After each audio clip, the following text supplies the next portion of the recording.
নমস্কাৰ ছাত্ৰ ছাত্ৰীসকল সকলোকে স্বাগতম জনাইছোঁ ডিটেইলছ অসমীয়া এটা নতুন ভিডিঅ'লৈ।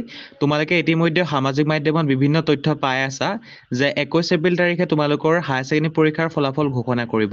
গতিকে তোমালোকক মই স্পষ্টভাৱে প্ৰথমতে জনাই দিব বিচাৰিছোঁ তোমালোকৰ যি হায়াৰ ছেকেণ্ডেৰী পৰীক্ষাৰ ফলাফল সেয়া 21 এপ্ৰিল তাৰিখে ঘোষণা কৰিব বুলি অসমৰ শিক্ষামন্ত্ৰীগৰাকীয়ে হওক বা মুখ্যমন্ত্ৰীগৰাকীয়ে হওক বা সেৱা বোৰ্ড হওক বা অসম উচ্চতৰ মাধ্যমিক শিক্ষা বোৰ্ডেই হওক কোনো ধৰণৰ অফিচিয়েল তথ্য সদৰি কৰা নাই যে তোমালোকৰ ৰিজাল্ট হায়াৰ ছেকেণ্ডেৰী কেতিয়াকৈ দিব। আৰু বৰ্তমান সময়লৈকে মই জনা অনুসৰি তোমালোকৰ বহি চোৱা প্ৰক্ৰিয়া কাম এতিয়াও চলি আছে।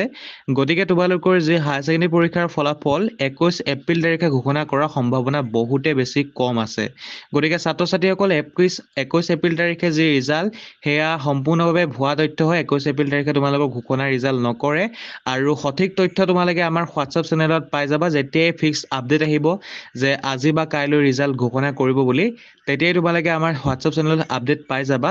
গতিকে যিসকল ছাত্ৰ ছাত্ৰীয়ে আমাৰ হোৱাটছআপ চেনেলটো ফ'ল' নাই কৰা নিশ্চয় ফ'ল' কৰি ল'বা। হোৱাটছআপ চেনেলটো ফ'ল' কৰিবৰ কাৰণে আমাৰ এই ভিডিঅ' ডিছক্ৰিপশ্যন বক্স চেক কৰা, তাতে লিংক দেখিবৰ কাৰণে পাবা। গতিকে লিংকটোত ক্লিক কৰি পিনি তোমালোকে আমাৰ হোৱাটছআপ চেনেলটো ফ'ল' কৰি ল'বা আৰু যেতিয়াই খবৰ আহিব তেতিয়াই তোমালোকে তাত পাবা। ঠিক আছে ছাত্ৰ ছাত্ৰীসকল, নেক্সট ভিডিঅ' মাধ্যমে তোমালোকৰ মনত থকা প্ৰশ্নবোৰৰ উত্তৰ দিবৰ কাৰণে চেষ্টা কৰিম। গতিকে যদি হায়াৰ ছেকেণ্ডেৰী পৰীক্ষাৰ সন্দৰ্ভত কিবা যদি মনত প্ৰশ্ন আছে এইচএছ পৰীক্ষাৰ গেছ মাৰ্কৰ ওপৰত, ইংৰাজী এক্সট্ৰা মাৰ্কৰ ওপৰত, তেনেহ'লে তোমালোকে আমাৰ এই ভিডিঅ' কমেণ্ট বক্সত সুধিব পাৰা। গতিকে নেক্সট ভিডিঅ'ৰ মাধ্যমেৰে সেই কমেণ্টবোৰৰ উত্তৰ দিবৰ কাৰণে চেষ্টা কৰিম। গতিকে ছাত্ৰ ছাত্ৰীসকল ভিডিঅ'টো চোৱাৰ কাৰণে তোমালোকক ধন্যবাদ। জয় অসম।